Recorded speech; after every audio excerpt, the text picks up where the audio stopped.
Tourism Authority Board of Directors meeting to order. It is just after 4 p.m. In the Sierra Room at the Community Center, East 51 East William Street. If you would please, could we have a roll call? Stacy Chiomi. Here. Bobby Rader. Here. Mike Jones. Here. Steve Kem. Here. We have a quorum. All right, if you'll please join me in the pledge, and then please remain standing after we're done with the pledge.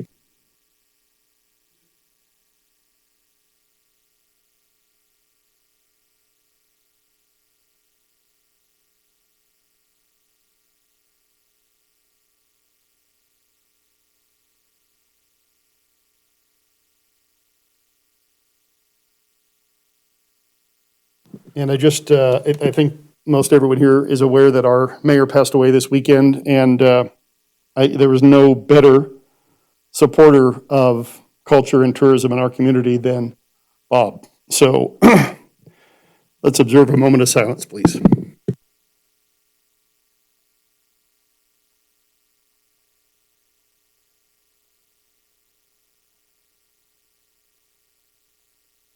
Thank you. You can be seated.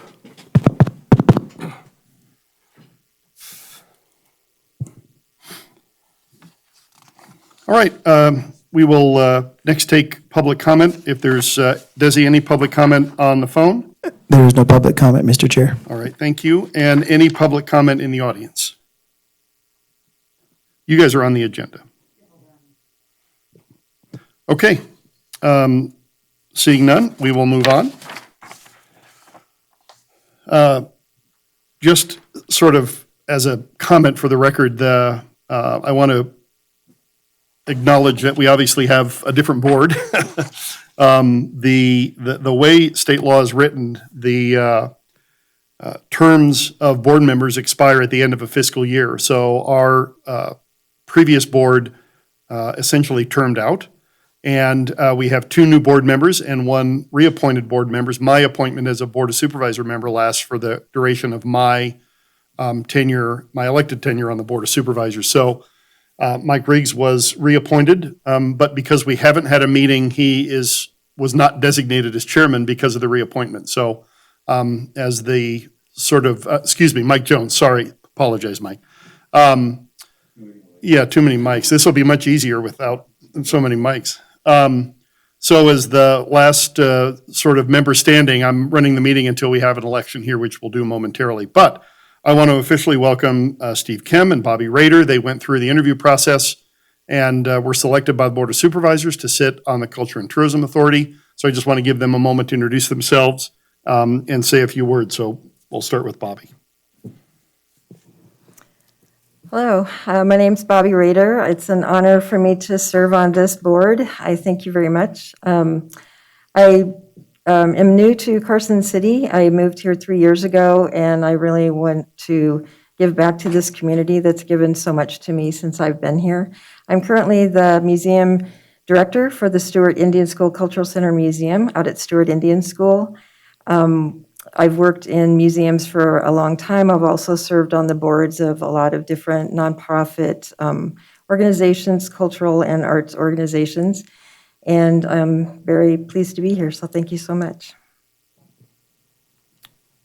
My name's Steve Kem, and I am the general manager at the Carson City My Place. I do appreciate you guys having me on the board. I've been in Carson City about 14 months, and I really have come to love it. I really do enjoy it. I had spent 20 years previously in one community in South Dakota, so the weather's a little better there, but just kidding. And my background is actually in athletics. I was a collegiate coach for 20 years, and I worked for the Olympic Development Program as well as U.S. Soccer during that time, so I have a lot of experience with putting events together, and I'm excited to get on board with everyone. Everyone that I've met has been just extremely pleasant, and I'm happy to be here, so thank you.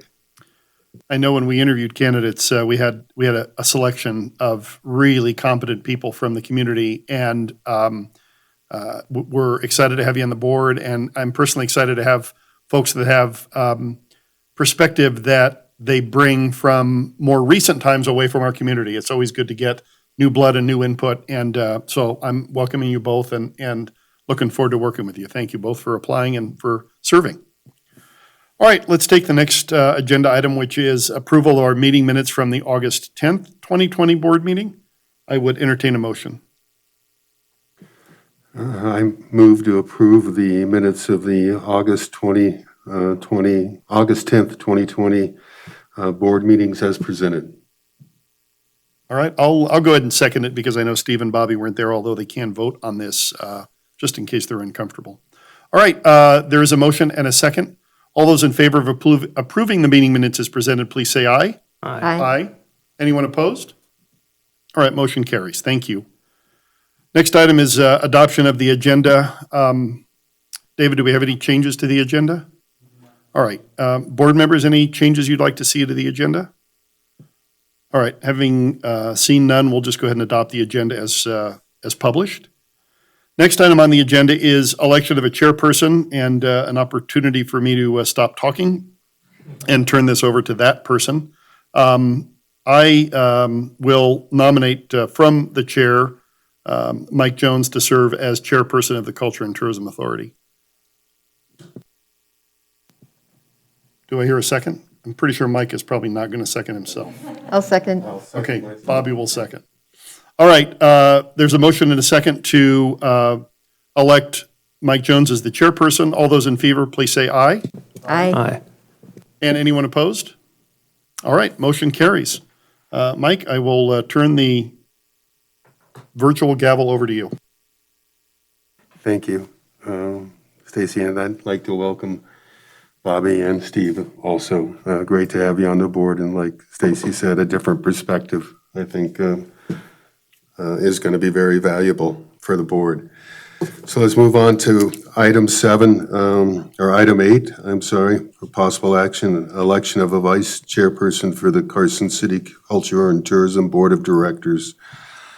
I'll do the same. I'd like to see if Bobby Rader, would you be interested in this position? Yes. I'll second. We have a motion and a second. All in favor? Aye. Aye. Opposed? Hearing none, motion passes. Thank you, Bobby. Next, item 9 for possible action, election of Secretary Treasurer for the Carson City Culture and Tourism Board of Directors. Well, I'm going to look to my left because there's nobody else left. And I'd like to nominate Steve Kem as the Secretary Treasurer. I'll second. Okay. All in favor? Aye. Opposed? Hearing none, motion passes. Congratulations, Steve. And these terms are up just through January of 2020, and then I'll then do re-elections, right? That's the new, January is the term, Kieran? Yeah, it's a little odd in statute. It doesn't specify when your terms as members start and finish, and it seems over the years it's become terms lined up with the fiscal year. But the statute does specify as to when the officers are elected, and that's January of odd-numbered years. So that we'll revisit this again in January. And Mr. Chair, I would just like to add that I know the Board of Supervisors is currently recruiting for the other commercial interest position. It is open. So anyone who has an interest in applying under that category, it's fairly broad, but you would be representing a commercial interest within the community. If you're interested in applying, go to the city's website, carson.org, carson.org. And you have to be a resident of Carson and, again, have to be chosen as a representative of a commercial entity. All right, thank you. Let's move on to the consent agenda. I'll at this time ask any member of the board if they would like anything pulled from the consent agenda for individual discussion. Hearing nothing, any member of the public that would like anything pulled from the consent agenda for individual discussion? Hearing none, can I get a motion? Sure. I move to approve agenda items 10 and 11 on the consent agenda as presented. Can I get a second? I'll second. All in favor? Aye. Opposed? Hearing none, motion passes. That moves us on to item 12. For discussion only, a presentation. We have some visitors, Barbara and Karen. Barbara, you're going to come up and talk to us first from the Carson City Cultural Commission. Yes. Welcome. And congratulations to all of you joining this board. It's a wonderful group, and it's our hope as we move down the road, we're all going to be working together. The Carson City Cultural Commission is about 11 years old, and it was commissioned by the Board of Supervisors to advise the supervisors on arts and culture and what is going on and bringing events, et cetera, to Carson City. At that time, Joel Dunn was your executive director. We went through a process because we're an all-volunteer board, even though we're elected. We're a volunteer board, and we needed to have a front person, someone who would be doing the day-to-day. And we went through a process with the CTA and ultimately hired a gentleman who came to us from Brooklyn and was with us for years. Now, Carson City Board of Supervisors and the city, no money. 4 times plan put in front of them, beautiful plan, no money. So what were we going to do? How do you pay someone? We're a volunteer group, and we needed to have the day-to-day liaison. So it was worked out that a 1% money from the tax from the hotels, room tax, would fund this position for 5 years. We are now at the end of year 4 into year 5, and we need to move forward. So we've been having meetings. Well, ultimately, the gentleman who was working with us is no longer working with us. So we're at square one in terms of who are we, where do we want to go, what do we want to be when we're grown up, and who do we work together with? And we've had meetings with Mike and Stacy and Nancy Paulson and David and Karen and myself representing the Cultural Commission. And we will add one more, Sharon Ross, but she's not on the commission. We're down to 5 members on the commission, and you can't have more than 50% because it's a public body. So here we are with this dilemma of we have an opportunity to provide in this city the growth of arts and culture in many, many ways. To effectively do that, we want to all work together to make this happen, and we think it can happen. So the funding will be coming to you because the city does not have it, and they're not going to have it. To ask you once again to re-up the funding of this particular position. We've done, through the gentleman who was with us, we've had several really good events, art exhibits. We have art exhibits all over town. We have them at the college. We have all kinds of interests going on. And in the course of discussion with Mike and with David and so on, I said to Nancy Paulson at a meeting, who are we? Where do we want to go? What do we want to do? How do we work together? How can we make this cohesive? To that end,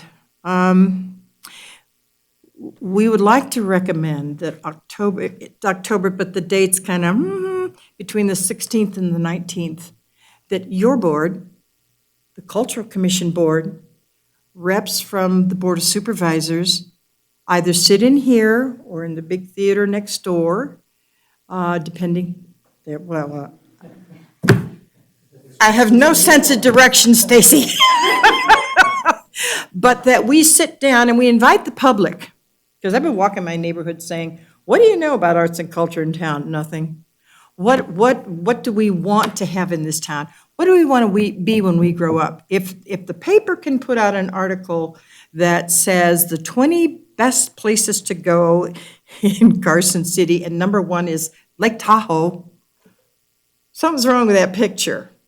And what you hear from people is, well, we've seen all the old buildings, and we rode the train, and we did this, and, there's such an opportunity here in this city. And we really, all of us in the art community want to work with you to make this happen and to make this the go-to place. If they can do it in Butte, Colorado, if they can do it in Nevada City, we can do it here. And that's why we're here today, to talk to you a little bit and, inform you about who are we and what is our goal? Where do we think we can take this city? And who do we partner with? And I think it's a marvelous opportunity. Karen, do you want to pick up from here? So I have to gown up and get out.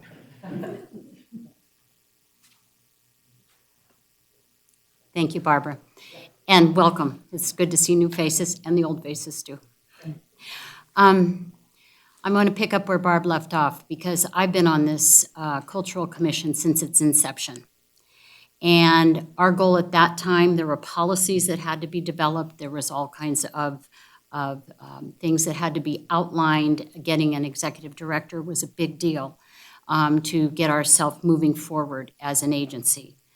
At one point, that person was under the Tourism Authority, and it was a good working relationship. But personalities got in the way. It went to a city position, not necessarily the best. I feel, and have always felt, that the Cultural Commission and the Tourism Authority could work very well together. We have to have our eye on the horizon. I was in office when the recession hit. I know how hard it hit. We were in business at that time, and I know that if you don't use your resources wisely, they soon dissipate. And I really do feel, and we can look to examples that are even very close to home. Elko, Cowboy Poetry, the Mural Project, those are all projects that do drive heads and beds. They have become attractions. Tickets are hard to get. We have that capability. And with a director, and we just got an email from the person that heads up the Friends of the Prison today, the potential for working together to perhaps create an art generator at the prison, to work forward with events and things that attract, it makes logical sense. And forwarding the 1% tax means everything, especially in this economy. So I'm here to support Barb and to encourage that we get to where we need to go in this community. It's ever important. If we're not sustainable as community, we won't survive as community. So using our resources wisely is essential. Thank you for your time. Thank you, Karen. Thank you, Barb. I certainly think, as Barbara put it, we need to figure out who we're going to be when we grow up. But I certainly think, that the arts and culture are an important part of the whole tourism piece. It's in 4 or 5 brand pillars, and I think moving forward, I think the meeting's a good idea, that we get everybody together and get their thoughts together. And I know David's working on setting up meetings with hoteliers where him and I can speak also.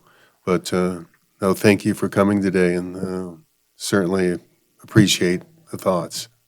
Any discussion or comments from the rest of the board? Stacy?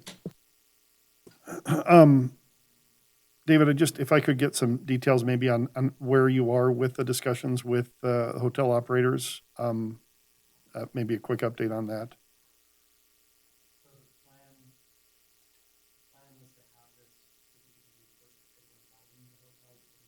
Okay.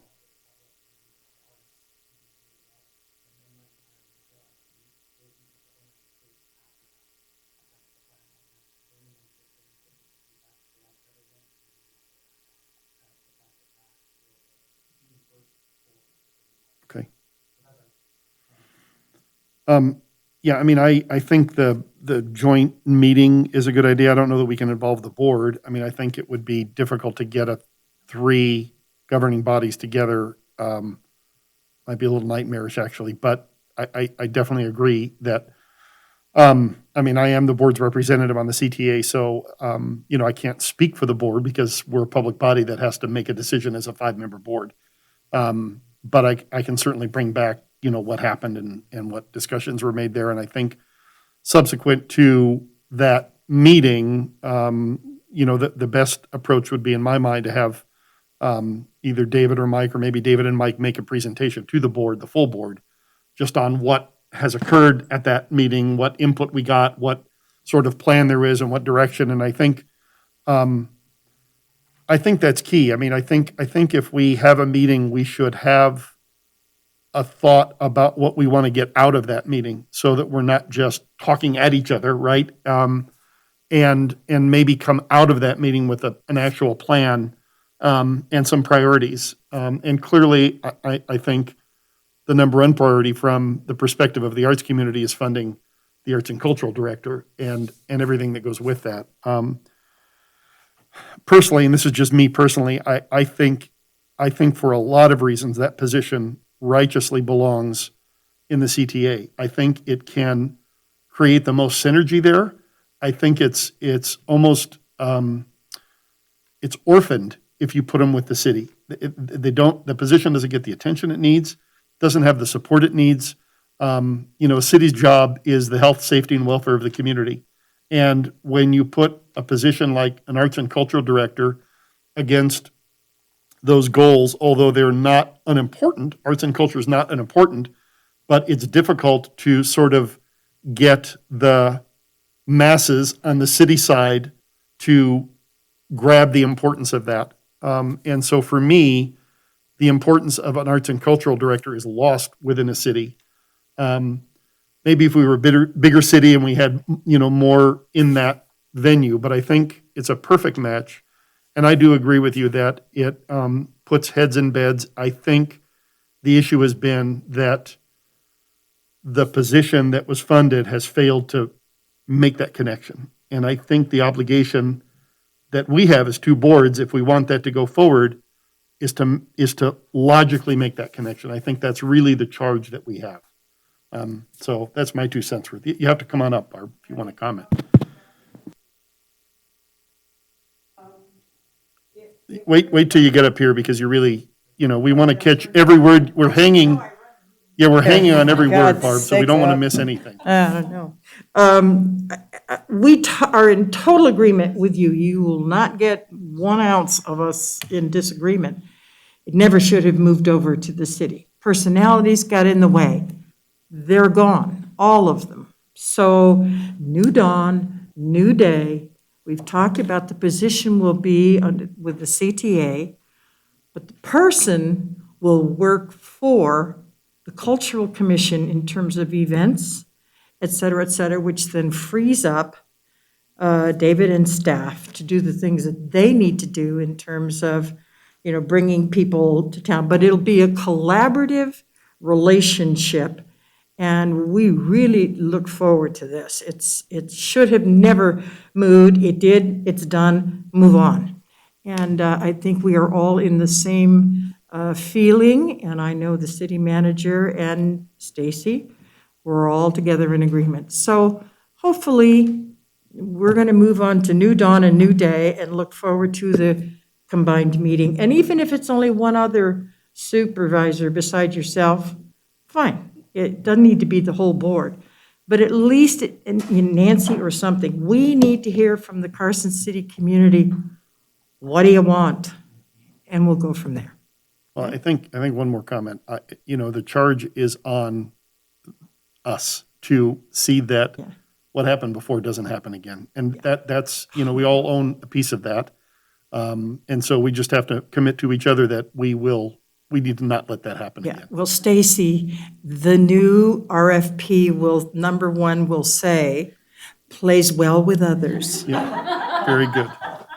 And I'm interested. I'm interested in hearing how the position reports. I'm a little bit nervous when you say it reports to an unelected body. I'm a little bit nervous about that, but I'm willing to listen to what you have to say. Works for, but Or reports works reports to both of us. I mean, you know, if he's off doing something for the CTA and we've got some big event coming up, I mean, we've got to figure out who's going to be handling what over the course of the year I and the agree. time. we're working. At the same time, you know, he's going to be an employee of the CTA who has the responsibility to do the evals and all of those things, Yep. so. Yep. But no, I mean, I think the key is going to be in writing an agreement that, you know, David doesn't lose his supervision powers and, Oh, yeah, no, we don't want the supervision. yeah. All right. Well, I'm done talking, and thank you, thank you both for being patient with us as a board of supervisors and as a CTA board. And as you said, when you commented at our Board of Supervisors meeting, Barb, you know, it's more important to get it right than to get it quick. So let's, you know, let's not drag our feet, but Yeah. let's get it right. Let's get it right. Thank you so much for your time. Thanks, Barbara. And I just want to say, I agree with Stacy. I think it belongs back with the CTA and then working with people that are working every day to try to bring people to our community and tourism and certainly arts and culture, you know, it just seems to fit. And, you know, personalities aside the point, you know, we're all working towards the same goal. I'm not too concerned about conflicting personalities. We can handle that. Thank you. Move on to item 13 for possible action, discussion, and possible action regarding the previously imposed pay reductions for CTA executive director and staff. I know it's kicked to you, David. I think you have a declaration you have to, or a statement you need to read. Thank you, Chair Jones.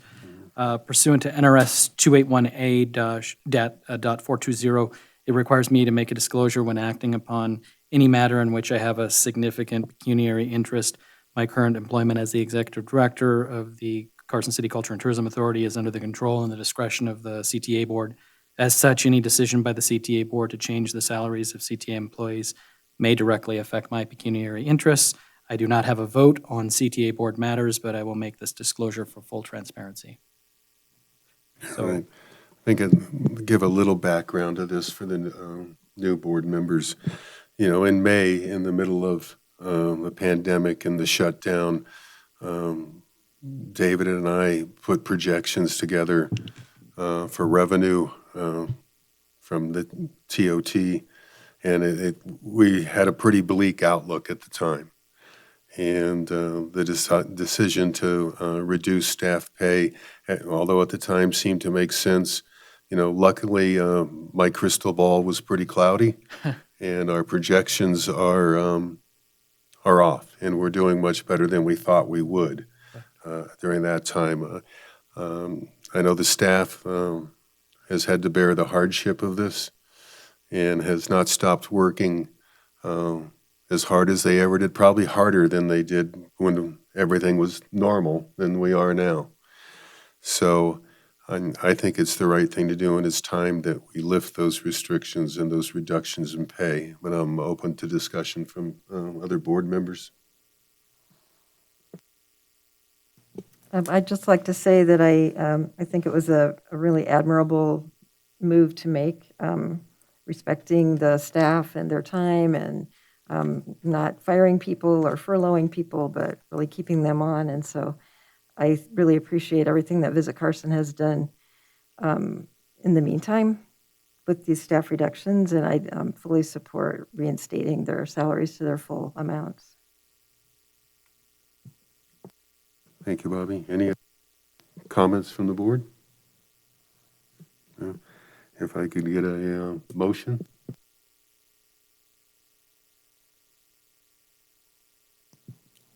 Anyone?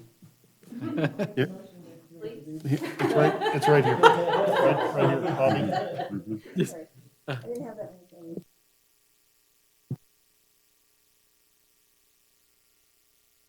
Bobby, do you see that under recommended board action? Yeah. Okay. I move to approve the return of CTA staff salaries to their original level as they were of May 21st, 2020. All in favor? Aye. Opposed? Hearing none, motion passes. And again, thank you all for your hard work over the last 5 months.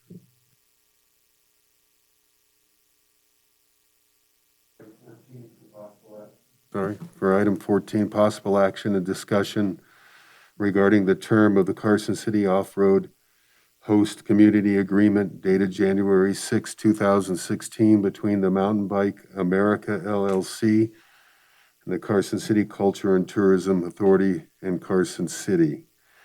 David, you want to speak to this?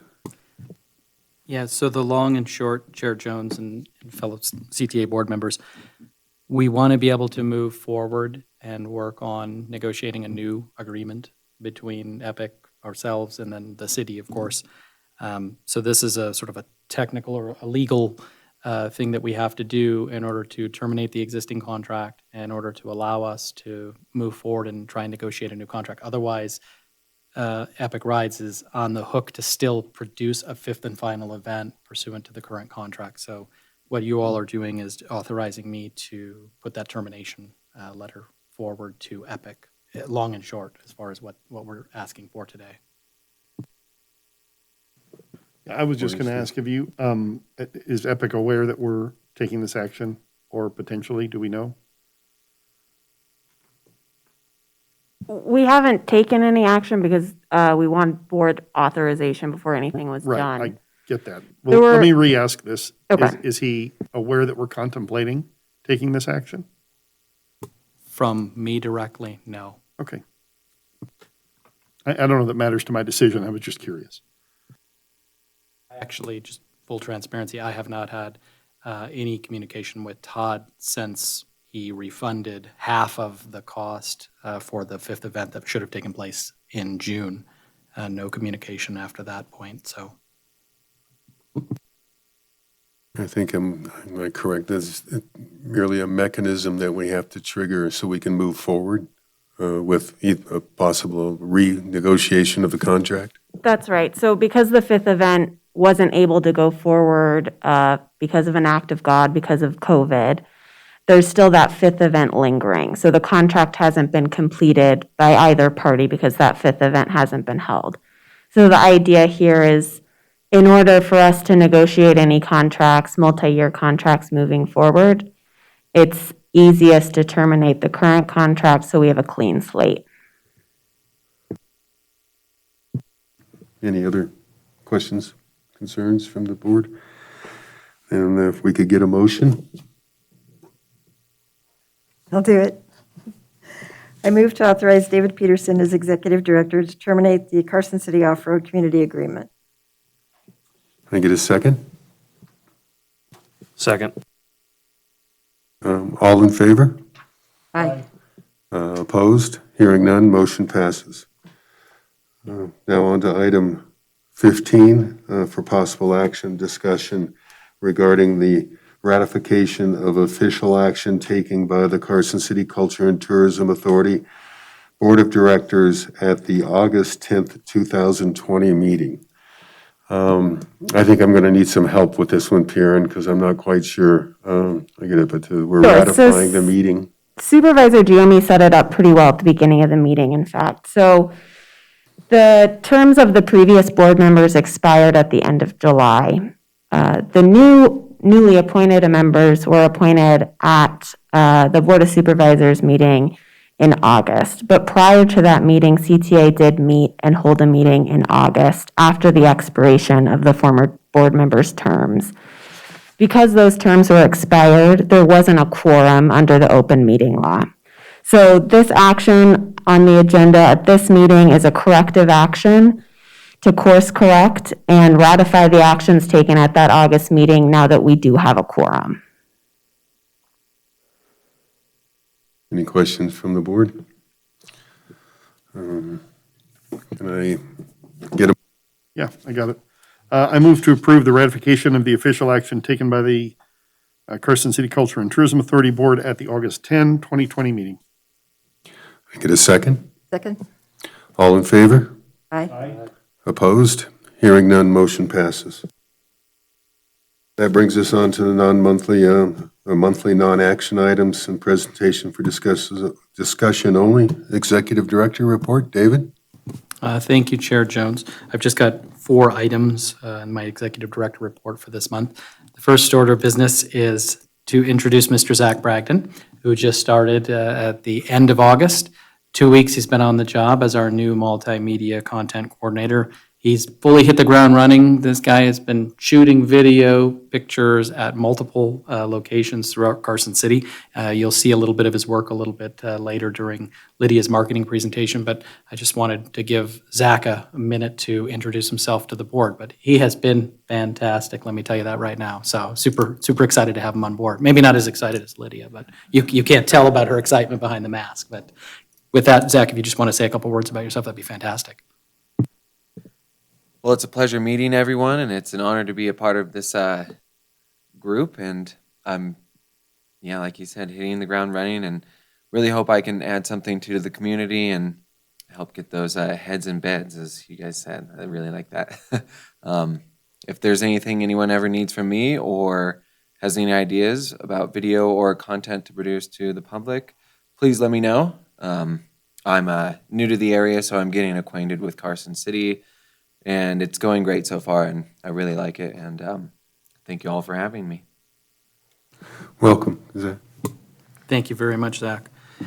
Next item you'll see on the TV screens, the Kit Carson Trail carriage stone markers. This is the approved design by Chair Drews with the Historic Resources Commission.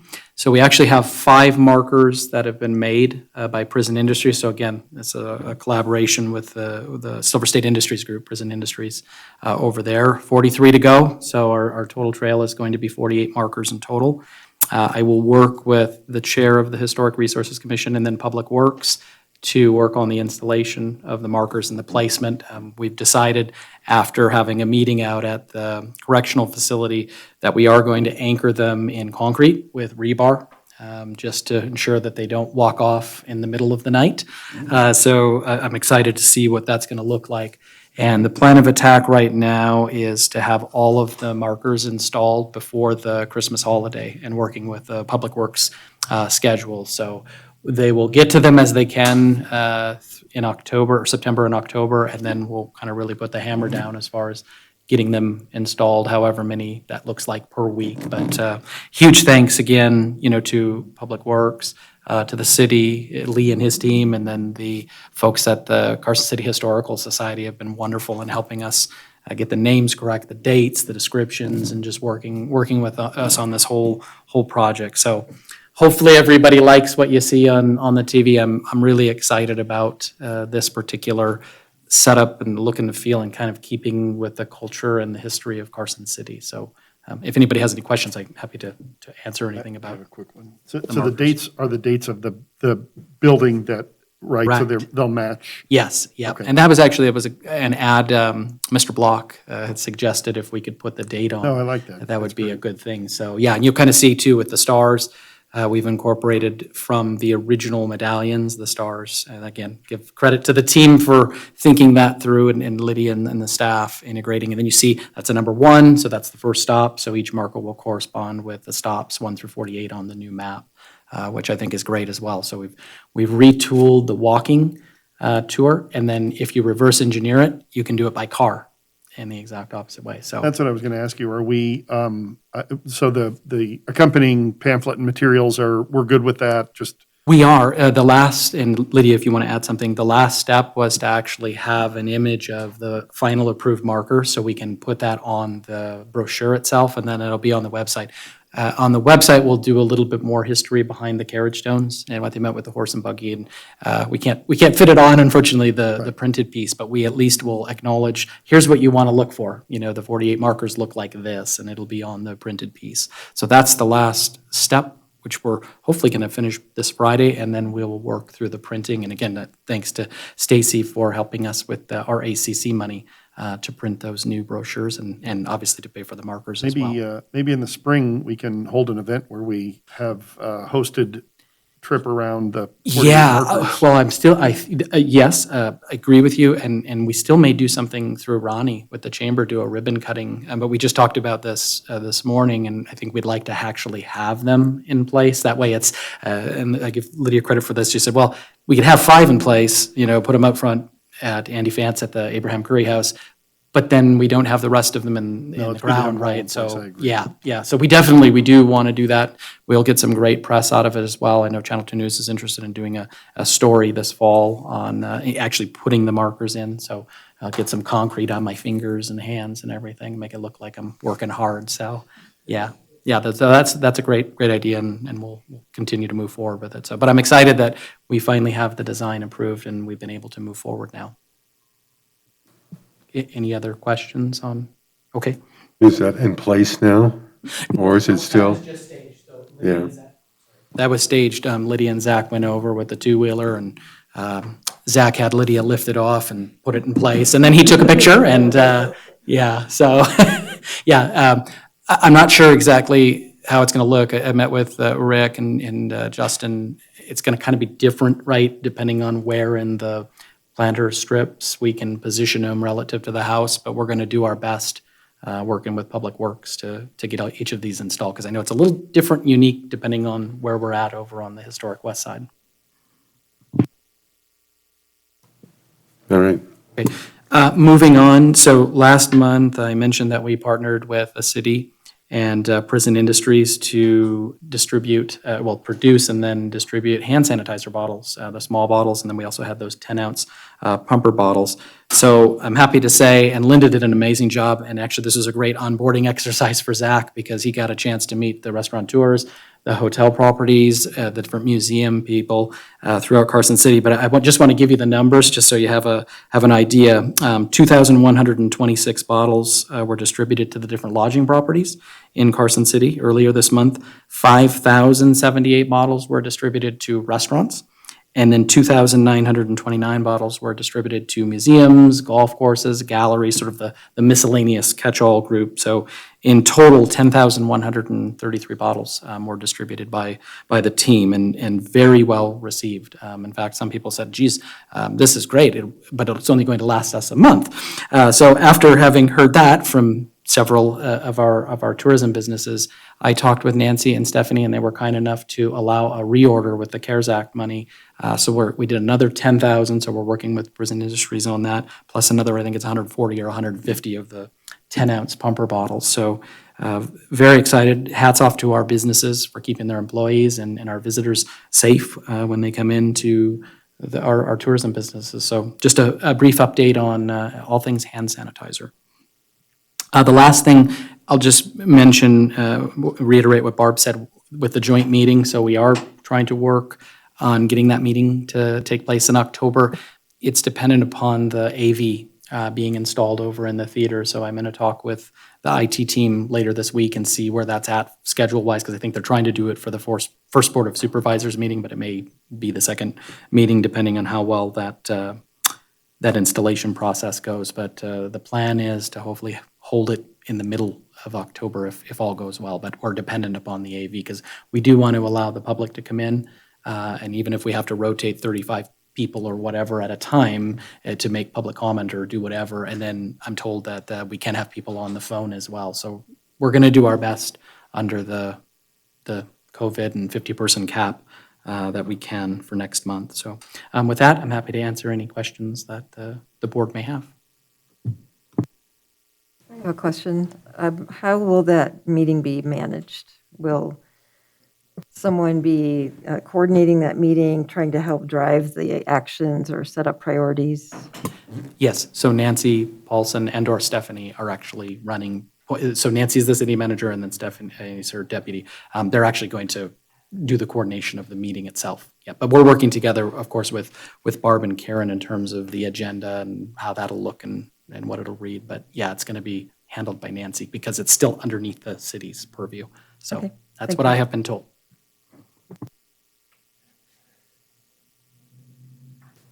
Anything else for David? All right, you want to move the TOT, actual versus forecast? Yeah, so thank you, Chair John. So everybody in your packet, you should have the big 11 by 17 sheet of paper. I'll just catch up for Bobby and Steve in terms of where we finished fiscal 20, excuse me. So we wound up at $17,202,910.62.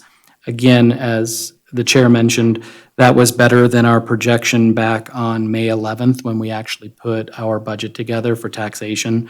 So you can see at the time, we had projected a little over 15.3 million. So we're anticipating being down around 26.5%.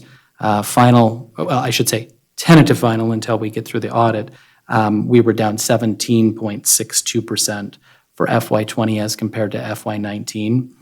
And then I've taken the liberty of making some adjustments, again, based on the collections as we know them to be, and they weren't complete as of when we put the report together for this meeting for the month of July, but it's looking like we'll be down around 15% for July. A very good month, right? But I anticipate, in talking with Chair Jones, things being a little soft August and September, just in terms of people going back to school. We're being impacted by everything that's also happening out in California as well and some of our surrounding states. So again, we're being a little bit conservative, I would say, in terms of our projections getting us into and through the end of the calendar year.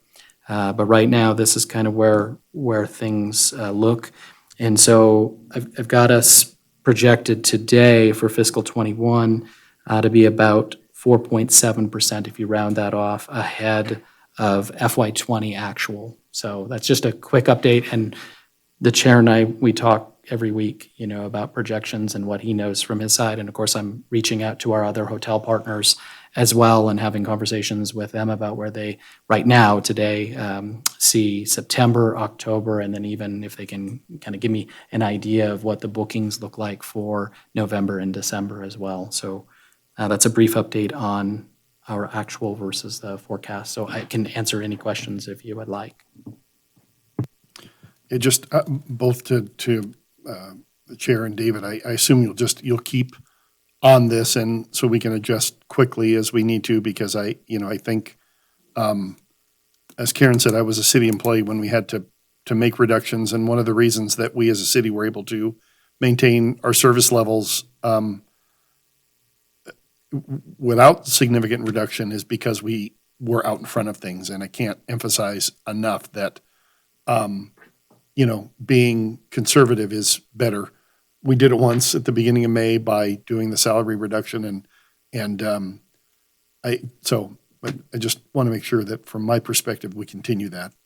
So to address that, we absolutely are doing just that. And Chris is great because when the actual remittances come in, she's keying the actuals in, and then that's actually driving updates for future months, right? And I'm looking at things by month and then looking at sort of 3-month trend and where the numbers look. But yeah, we're almost in here, I don't want to say on a daily basis, but it feels like I'm looking at this file.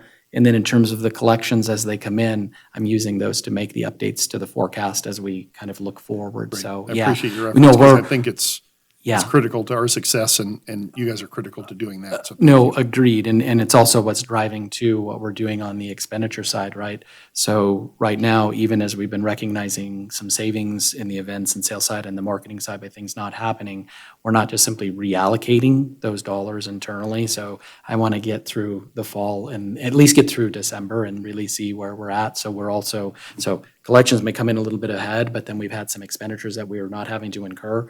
So those are sitting there. So we're kind of balancing on both sides of the equation. But yeah, no, we're on it. Yeah, no, to Stacy's point, and you and I know, speak frequently about this, to be able to pivot if things go wrong. And I am concerned about the fourth quarter and how the traveling public goes into that, and not only for Carson but for the hotelers. So, it's good news right now, but we got to be ready to act quickly.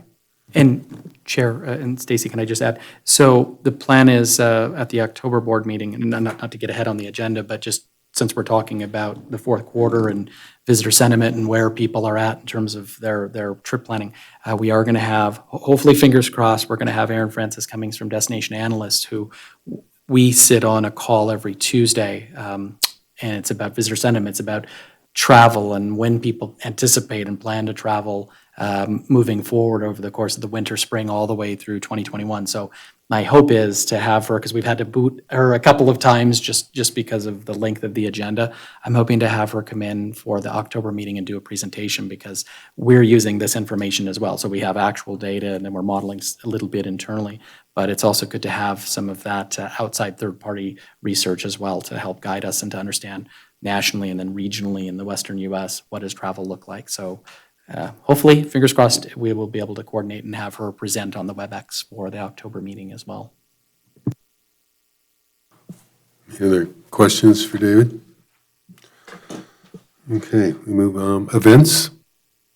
James?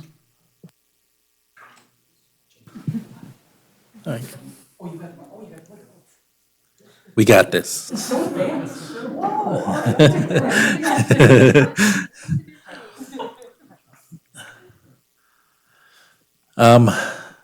Events and sales update. Now, in the last meeting, we talked about sports leisure vacations, and they came in July and did some sightseeing tour. Bobby, you were actually instrumental in helping us conduct that tour at Stewart Indian School. So we're expecting a spring and fall 2021 tour out of that deal.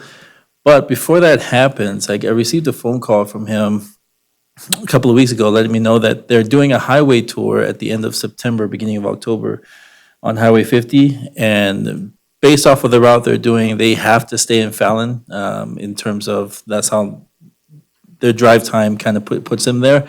But they are coming to Carson City for a day trip. They will be visiting the Nevada State Museum and also having lunch at LA Bakery. I've connected them with both Mina from Nevada State Museum and also the owner of LA Bakery to coordinate the timing of when they should have their lunches prepared. So we're already kind of seeing fruits from a connection that we made last year at NTA in December. We got a day trip out of these guys coming here. You also see in September, pretty much all of our events have been postponed. A lot of these guys aren't even trying to move it to October. It's pretty much a cancellation across the board, and they're preparing for September 2021. Go With Summit just happened 2 weeks ago, and David, myself, and some of the Travel Nevada partners kind of put our heads together to figure out who our priority should be for our appointment settings. If you guys recall, well, Steve and Bobby, this Go West Summit event is an opportunity for us to meet with event planners, tour operators, MICE, in addition to FIT, which is our frequent independent travelers. A lot of the partners that we met with during this summit, a virtual summit that took place 2 weeks ago, it was an opportunity for us to pitch Carson City and some of the things that they could do here, or even get them to do plan a trip or some sort of motor coach, or even fly into Reno and come down to Carson City type deal. So we prioritize these states or countries, because we felt the need that they already are coming. A lot of them are coming from these destinations to Carson City, but there were some specific targets that we wanted to make sure that we start to build a relationship with. Based off of David's experience working with Travel Nevada, gave us some insight on places like South Korea. One of the important things that we found after meeting with some of the tour operators from South Korea was the fact that they, prior to COVID-19 actually happening, they were already looking, their clients were asking them to find places that were more smaller towns. They didn't want to deal with crowds anymore. And so prior to even having the pandemic take place, we were already looking favorable in terms of what their ideal trips from South Korea was looking like. And so this was the updated one sheet that we put together back in January, February to kind of follow our brand guidelines. Talks about the arts entertainment that we have. It talks about the attractions, the lodging properties, and other. It's kind of difficult to see on. I should have probably separated that into two separate slides, but You can see the annual events on there. The most important thing for a lot of these tour operators was definitely the map because, it's kind of hard for them to understand the proximity of where Carson City is without it. And so that was an instrumental part of this slide or of this one sheet that we presented to them. There's some slight differences between this particular event and NTA. NTA is strictly motor coach and is strictly local within the states. Go West Summit dealt not with only international tour operators and receptives in the states, but also the frequent independent travelers, which means that the message that we actually present to a lot of these tour operators has to change. FIT, these independent travelers, they want to know what to do and then not be told when to do it, or they want to keep to a schedule or an itinerary. They want to do things on their own time. And so meeting with some tour operators that offered both required different messaging for both. And so you can see on the bottom there, I put together like a list of some of our products that we offered, and depending on who I was talking to, I would cater the message and offer certain things to that particular client. One, because if they sold tickets for museums, I would ask for pricing about, well, are you asking for a discount from the museums, or are you just adding on top of and charging that amount? And they would say they're adding on top of, they're not asking for discounts. When it came to talking about hotels, and if they're asking for discounts, we kind of have that conversation and say, well, I can connect you with all the lodging properties, and that can either be negotiated or worked out independently between you and our lodging properties. But I can facilitate that discussion if need be. And so it was a great conversation. A lot of them appreciated the fact, because we're dealing with international clients, that 9 o'clock, 10 o'clock, 11 o'clock a.m.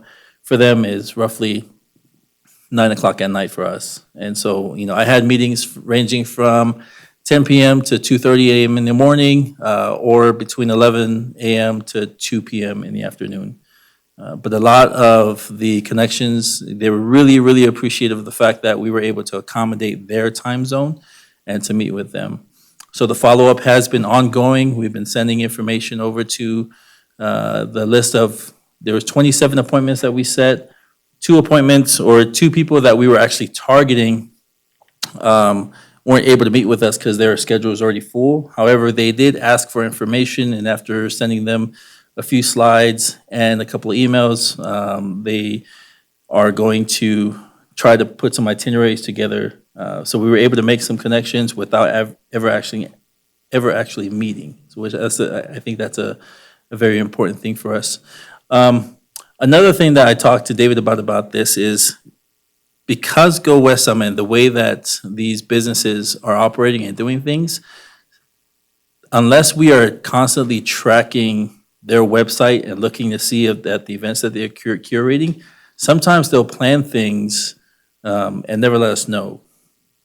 And so it's kind of hard to measure the success of. Plan things in our community Yeah, like and they. not let us know. Yeah, because they will plan a tour and they may stay a night and then they're on their way to the next destination, and we have no idea that they did that.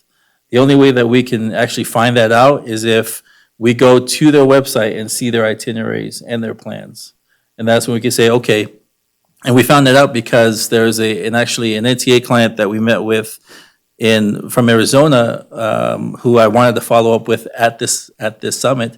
And he said, well, yeah, we have this silver and gold event or tour that we do that goes through Carson City.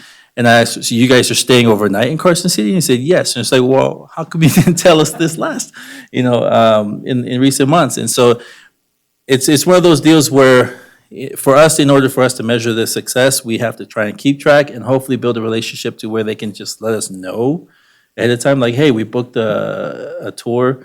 Some of these bigger clients, they have special corporate rates, and therefore we never really hear that they booked in Carson City because they're using the corporate rates to book those tours.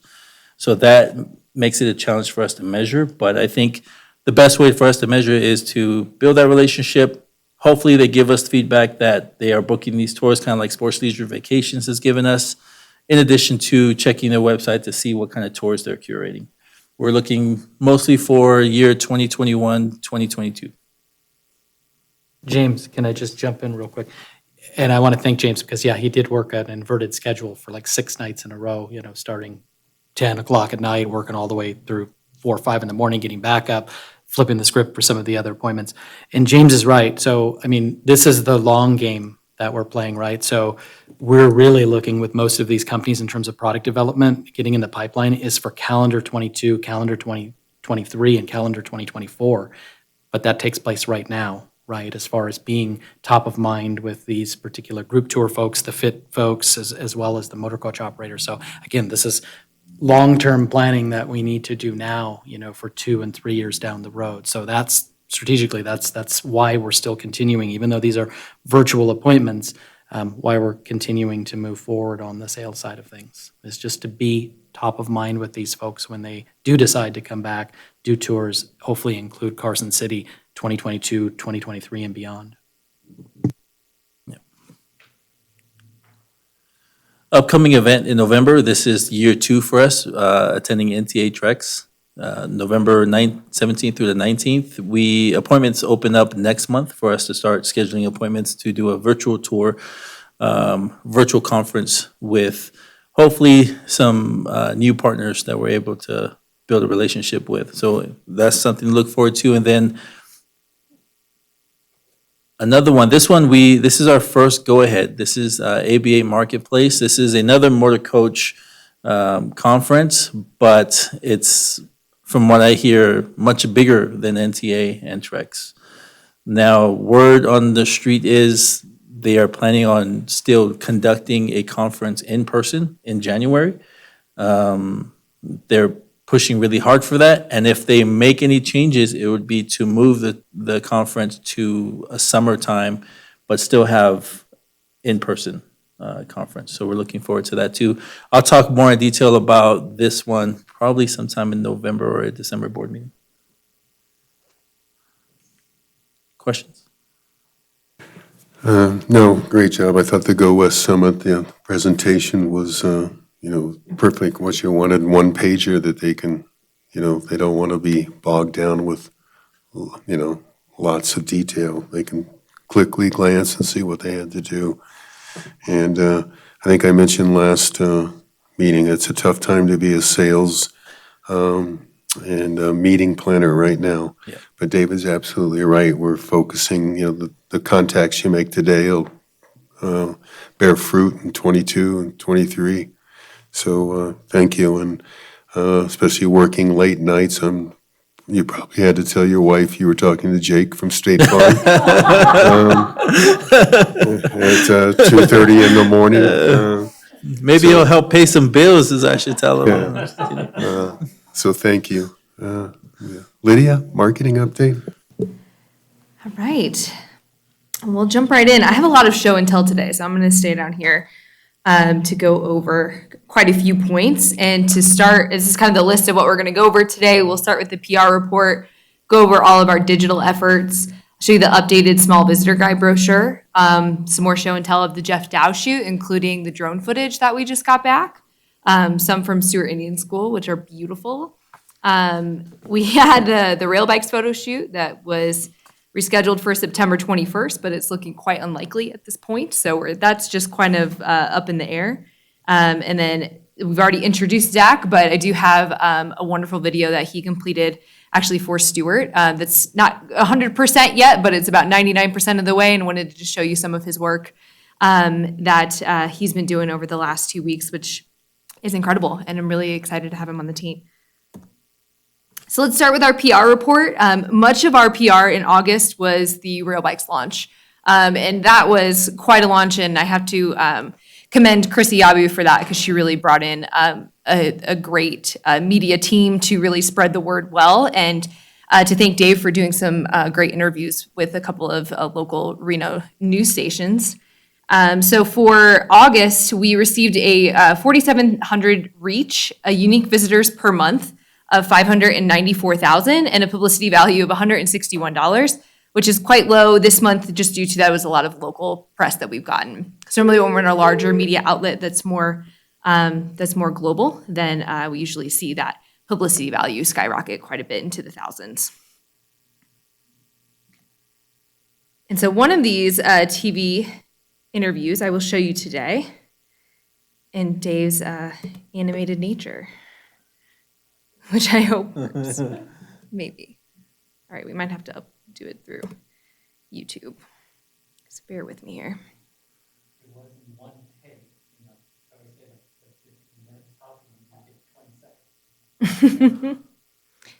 Maybe. It's loading.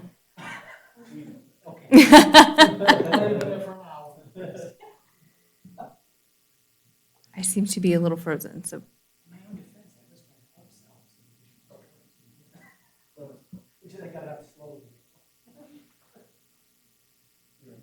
I am. My PowerPoint has frozen. I'm gonna have to restart here. Sorry. Yes, potentially. Oh, you want to see me? Oh, jeez, I could send you a private link. Should I grab these guys real quickly? I think it's just my computer. I'm not sure there's much it can do.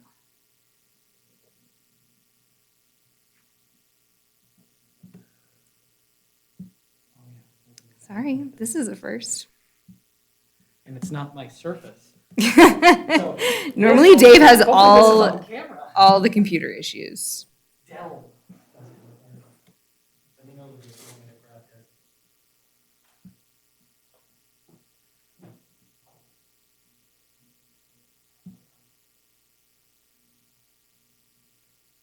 this. Chair, could we recess for just a minute while we attempt to get the... Difficulties? Yes. All Thank right, you. we'll recess for 5 minutes Yeah, thank or you. less. This doesn't count against my 2-hour time limit.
All right. Okay. I am a little nervous to play that. So if there's time at the end, I will try to go back and do that, but I'm afraid I might freeze my computer again. So we're going to move on to our Google Ads and all of our digital efforts. Last time we spoke, we talked about how we launched our Google search campaign back in July. And then also we are doing retargeting. So if someone is, and we have it excluding Carson City, so we're not targeting locals and wasting ad dollars. But if someone is in, like if I am in Douglas County, I will get delivered an ad. And then if I'm here in Carson City or somewhere else, I will see that ad later on. So our ads are following our interested and targeted parties around. These are some of our display campaigns. The ones on the left, the Capitalize on the Great Outdoors, that will be launching soon. And then we've had the Discover Your Capital and Discover the Historic Kit Carson Trail running for quite a while. We also have TrueView video advertising happening as well, which is video advertising on YouTube, and is performing quite well. And I'm excited to give you those results at next board meeting. Next, we have our social media advertising, which is also very excited about the results that we've had from our outdoors campaign. And we also have a campaign that's specifically targeting Reno. As you can see, it might be a little small for you up there, but it says, "Hey Reno, looking for a change of scenery? Explore the outdoors and discover the hidden gems in your capital city. Click below to learn more about how to visit Carson City safely." So we are targeting our more local communities that maybe don't visit Carson City quite as often to really try to drive those people down, help with some of that economic impact from a more concentrated area. But the rest of our ads, including video ads that we have posted and lead generation, that's targeting the whole state. And our lead generation ads, which gets delivered to someone, they click on it, they voluntarily enter their email address to receive information from us. And we had 500 leads generated and emails collected just last month. So that's performing extremely well. Our click-through rate is 3.11% on average across all of our ads, and the estimated average on Facebook is 1%. So we're performing quite a bit higher than the average. And our cost per click, which is the CPC, is only 22 cents that we're paying per click, whereas everyone on an average normally is about $1.70. Then we have our small visitor guide update. So as you're looking from this, obviously you have the front cover on the very right, and then it's folded in half and then half again. So that keep in touch the visitor center info, that is the back panel of it. So we have all our museums listed, where you can find arts and culture information, food and drink, places to stay, itineraries, what kind of tours that we have, which is mentioning the state prison coming up, as well as the ghost walk tours. And then this back page was all of our annual events. And so this year we've really concentrated that to just driving them to our website page because so many things have been changing. And then this is our inside cover. So it really talks about that proximity, outdoor adventures, Stewart Indian School, which Bobby actually helped us make sure that we really were describing that delicately, but also describing exactly what that experience is like, and then everything that is involved with railroads here in Carson City. A lot of our social media traffic is driven by the blogs that we post. Not all of it, but a lot. So we do post our blogs that we do, talking about the fall trips, updates to the new rifle and pistol range that reopened, from the rail bikes to all things outdoors to Stewart reopening as well. Stewart's been on our mind quite a bit lately. I think Bobby might be sick of us at this point, but we've been there a lot. But a wellness weekend. So we talk about a variety of things, trying to really target a variety of people, because that really drives that interest and those clicks on our page and more people following us. So now for the show and tell aspect. These are some of our favorite photos from the Jeff Dow shoot. So I have a second page here, but I think we really captured a lot of photography. We have a ton of landscape photography that's beautiful around Carson City previous to this, but we don't have a lot with people in it other than kind of around the parade or at certain events. And so to have this scenic photography that can really help us with our advertising and print is really exciting. So we have the historic West Side, the Capitol. We went to the Ash to Kings Trail. We did more around the Governor's Mansion. We have some inside of Stewart, McFadden Plaza, some great shots from Prison Hill. We got some of that mountain biking in a different area other than Ash to Kings, because we have obviously a lot of that from the Carson City off-road race. So we wanted to diversify that landscape a little bit. And then I will show you the drone footage, which I have to exit out of here.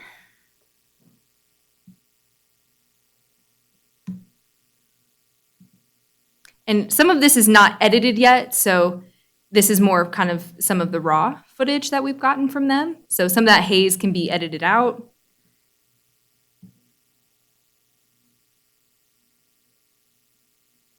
This is from the historic West Side shoot.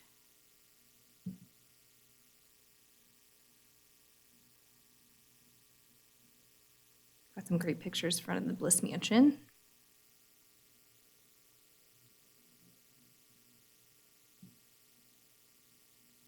Aerials from the Ash Canyon side. We have quite a few of these, them going in either direction.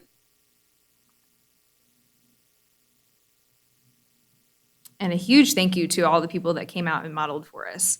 Ryan Sullivan from KPS3, who's one of our account managers, is actually from Carson City, and he rallied the greatest group of people to help us out, and also helping us cut the cost of paying actors to come in, and he was just very sweet and really put together a great group for us. So thank you to all and everyone who came through and helped with this.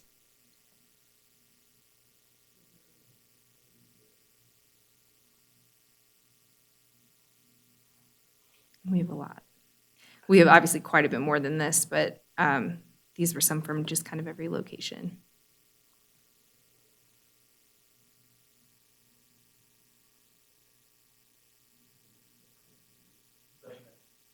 It has been, yes. And then we also have still photography too that wasn't, or no, video that wasn't drone as well. And most of the time they will shoot, and Zach, you can hopefully help me with this, but they'll shoot in slow motion because you can speed it up and then control that speed a little bit better. But we have some great shots from McFadden Plaza that I'm excited about. Yeah, right. So that's right. So my last slide here was Zach, and man, we put him to the test his first week from rail bikes to Stewart to both museums. He's been a little bit everywhere and has done an incredible job, and I'm just grateful to have someone that's very proactive and excited, and has got that wanderlust that I think that we need in this kind of position to really capture those unique things that you really are kind of like the diamonds in the rough here in Carson City. So I'm going to show you his almost finished video. I'm just going to play it here.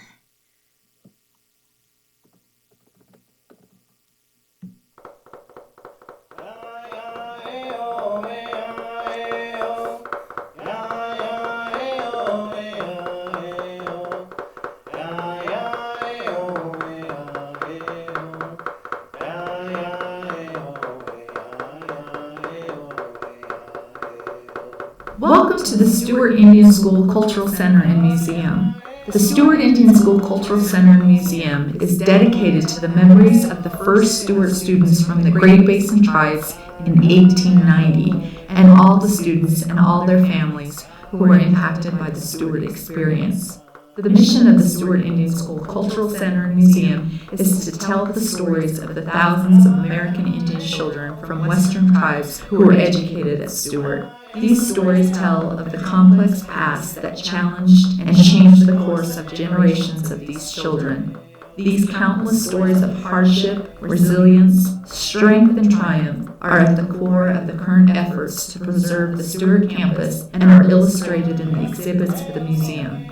It is also intended to be used as a storytelling place to heal from the trauma suffered by the boarding school survivors. Storytelling can help heal the wounds of the past and provide a way to find joy in the present. Attending Stewart damaged but did not destroy former students' connections with their native cultures, languages, or traditions. Sharing the history of the Stewart Indian School is meant to honor its alumni and their descendants, and to underscore that the Native American communities remain a vital part of the United States. I'm Stacy Monty, a citizen of the Walker River Paiute Nation and Executive Director of the Nevada Indian Commission. The Stewart Indian School Cultural Center and Museum welcomes you to learn and experience this historical campus. Travel safely, and we hope to see you soon.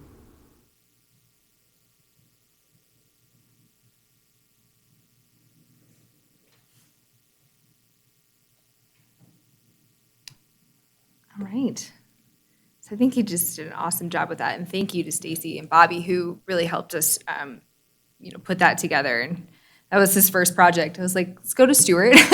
we have a video to finish, and he said, all right, and off we went. And he pulled that together in just a few days.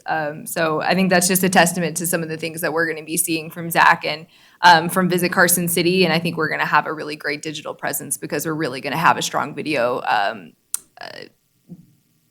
diary. I guess I can't think of the word that I want right now, but arsenal. Library. Thank you. Thank you. This is the end of the day. But that's all I have for you today. So if you have any questions, I'd love to take them. Very nice work, and nice recovery. Thanks. Any questions? You'll have to see Dave on your own terms. I'm very sorry. That could be something to put yourself to sleep late at night. All right, we'll move on to future agenda items.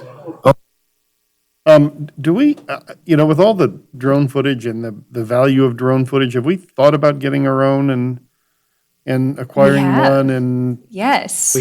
We've been hinting at Zach for We've quite a been, while. I've been looking at him for weeks right before he. Well, didn't want to Zach overwhelm me. slipped me a little bit of money to mention this before the Oh, meeting. he did. so- How much, No, Zach? Did he you didn't. slip him? No, he didn't. A C-note? But yes. He did. Yeah, we've actually been talking about this with Zach, even from the point that we brought him, he accepted the offer, kind of talking to him about, is this something he'd be open to looking at doing? And we could provide for the training of the drone and the testing and whatever you have to do. And Zach does know Who has a to get lot about it. licensed and all that kind of stuff. Yeah, Yeah. yeah.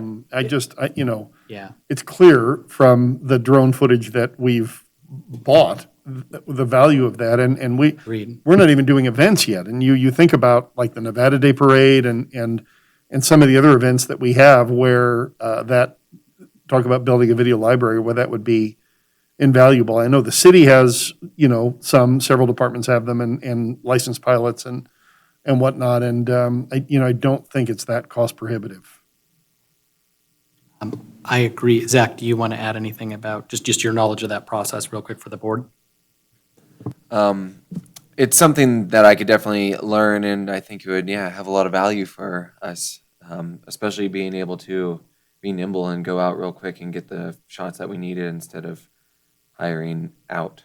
And I'm really picky at who we use, so then I would have no one to blame but myself. That'd be good. And Zach, can I just add, so Zach's right. I mean, that's the beauty of having this position on board, right? If something comes up, Zach, out the door he goes, right? It's not like we're trying to set up, wait for a vendor or a professional to come in, or maybe somebody from the fire department, right? Oh, well, we're out, that guy's off shift, so. Yeah, no, I think it makes a lot of sense, and you see the value of it, and it really offers a unique perspective, and frankly, it's almost, it's almost required anymore. I mean, you're seeing people use it in real estate, and when they're marketing homes now, they're doing aerial shots and everything, so.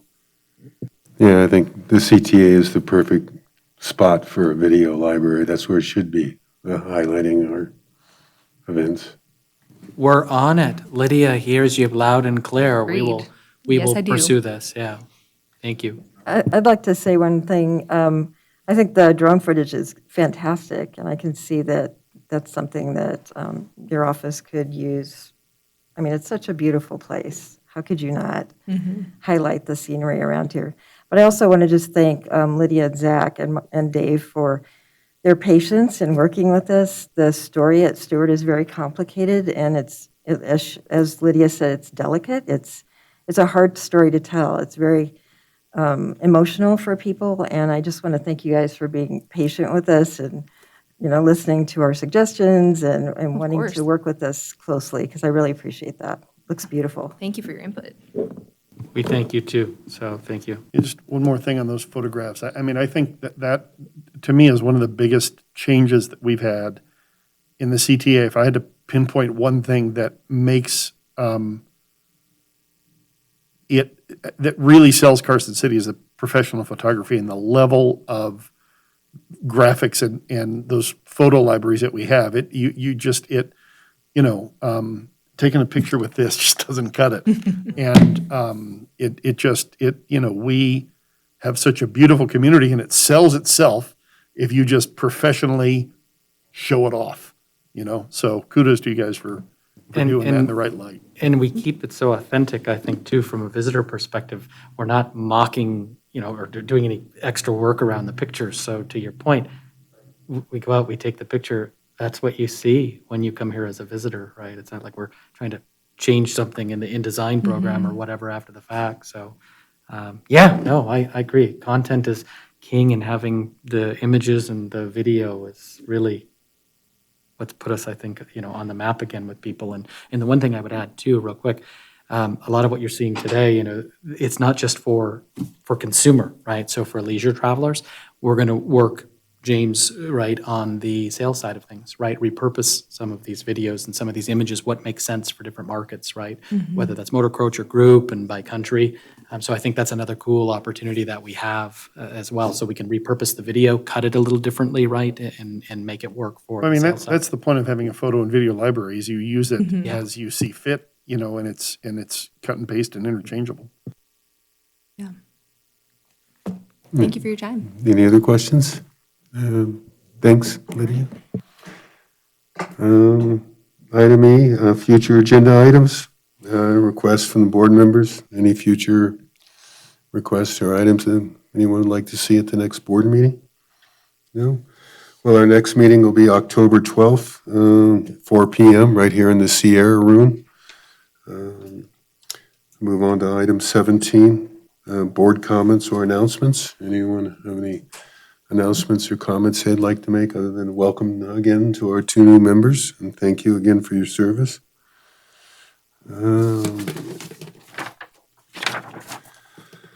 Once again, public comment. Anyone out there, the public is invited at this time to comment on any matter that is not specifically included on the agenda or as an action item.